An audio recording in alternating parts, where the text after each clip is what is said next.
Ġiet varata politika nazzjonali rigward l-infrastruttura li permezz tagħha jiġu ċċarġjati l-vetturi elettriċi, politika li tinkludi l-ftuħ għas-servizz privat sabiex jinvolvi ruħu f'din in-niċċa ekonomika ġdida.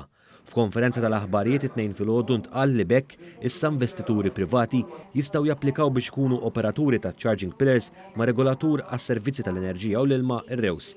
Il-liċenzja l-operaturi se tkun tiswa €500 u se tibqa' valida għal 12 sena. L-operaturi għandhom iħallsu wkoll miżata ta' €75 kull 3 snin għal kull charging point.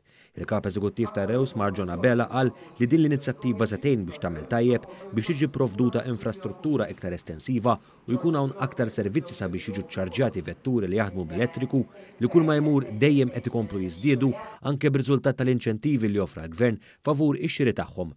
One News tkellem mal-inġinier Abigail Kutajjar li fi preżentazzjoni dettaljata spjegat uħud mid-dettalji li tinvolvi din il-politika nazzjonali, politika li se tikkontribwixxi biex tintlaħaq il-mira li sal-2030 l-emissjonijiet b'effett ta' serra jitnaqsu b'19%. L-inġinier Kutajjar qalet li diġà sar assessjar strateġiku ta' postijiet minn fejn tista' tinbeda l-implementazzjoni ta' dawn iċ-charging pillars. Qalet ukoll li biex jiċċarġja l-vettura tiegħu il-pubbliku se jkun qed iħallas kemm għall-elettriku kif ukoll għall premium li se jkun qed jistabbilixxi min implementa iċ-charging pillar. It-tariffa rigward l-elettriku se tkun regolata mir-Rews. Qed nilonċjaw pjattaforma ta' assistenza mill-Business First u l-Malta Enterprise biex dak li jkun jekk ikun jixtieq li jidħol f'dan is-settur ikollu pjattaforma vera faċli fejn jista' jirrikordi. Minnaħa tagħha l-Ministru responsabbli mill-Enerġija Mirjam Dalli sostniet li biex il-Gvern jgħin biex jiżdiedu aktar vetturi mal-10,000 vettura elettrika li diġà għandu pajjiżna jrid jistabbilixxi politika li tinċentiva dan.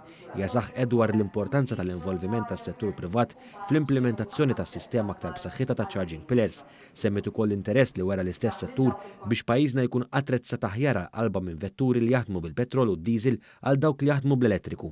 Nemmen li jekk il-Gvern u s-settur privat jaħdmu id fit propju f'dan il-qasam, naslu f'punt fejn l-nies inkunu qegħdin intuhom aktar points ta' infrastruttura ta' public charging għal karozzi, postijiet li jkunu aċċessibbli għalihom u anki bi skemi u bi prezzijiet li jkunu affordabbli għalihom.